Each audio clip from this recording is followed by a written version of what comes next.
bit about these new tariffs on imported lumber, furniture. What will they entail, and which countries are going to be the most affected? Obviously, Canada and China come to mind.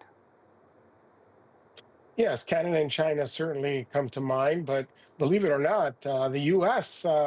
Housing sector should come to mind because right now the estimates are that it's going to raise the cost to home builders from those kitchen cabinets, the lumber.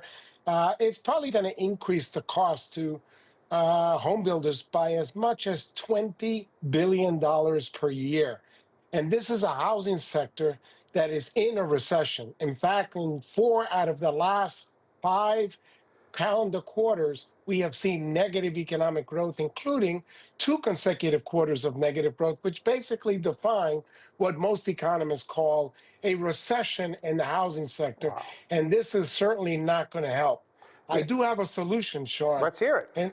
And the solution, go ahead. I The said, let's. solution is that if it costs $20 billion, perhaps we can take some of that money from the tariffs.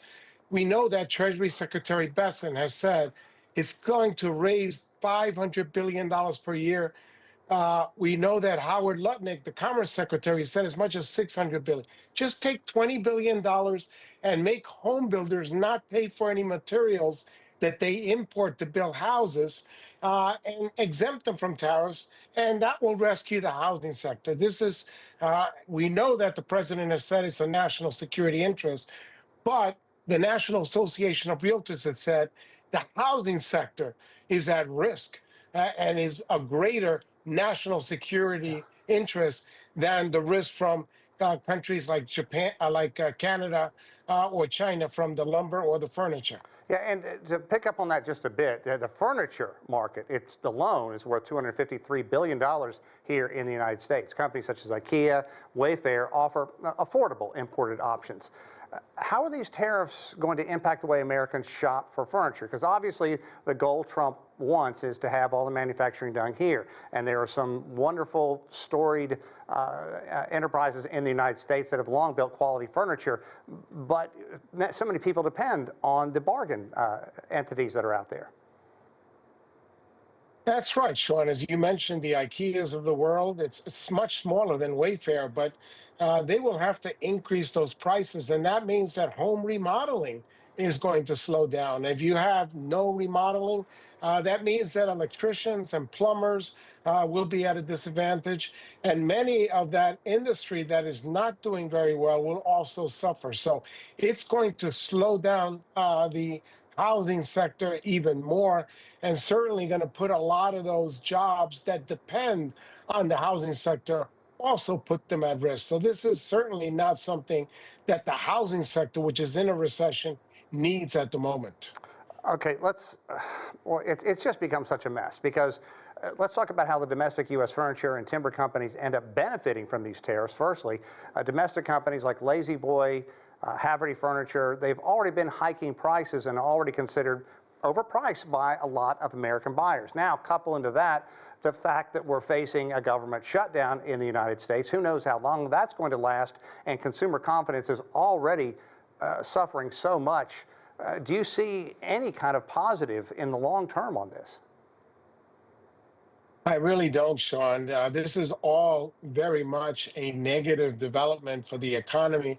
We know that already you have seen that the labor market is getting much weaker. You saw the ADP report suggesting that employment is very weak. So the economy is becoming a little bit more fragile. The only good news I see, Sean, is that we have a good cushion. We know that in the second quarter, the economy grew by 3.8%. And going into the third quarter, economic growth is fairly robust, but it's not because of consumer spending. It's not going to be because of those consumers that are vulnerable. It's not going to be because of the housing sector. All those sectors are quite vulnerable and will become even more vulnerable as a result of these tariffs. And looking ahead, what do you think the long-term consequences are for supply chains and trade relations if these tariff policies remain in place? Because there's no question in just a matter of months, Trump has driven a huge wedge between one of our most loyal allies and us, and that being Canada.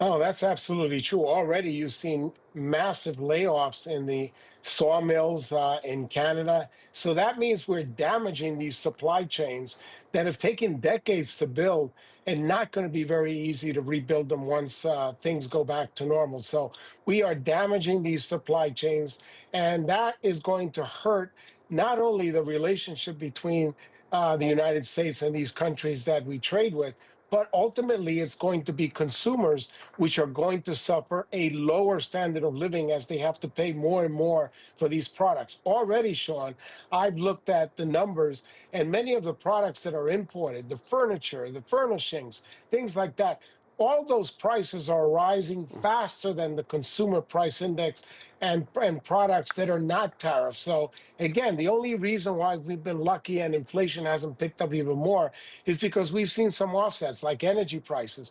But as these things accelerate even more, guess what? Inflation, which is already running at a pace that is much greater than the inflation target of the Federal Reserve, that gap is going to widen some more, and that's going to cause some real serious problems for the U.S. economy. Because again, wages are not picking up. Look at housing prices Right. since 2019, Sean.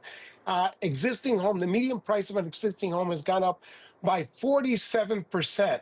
And we know that inflation has gone up by 26%. So housing prices have gone up already faster. The good news is that wages have gone up faster than the consumer price index slightly, 28% to Yeah. 26% since 2019.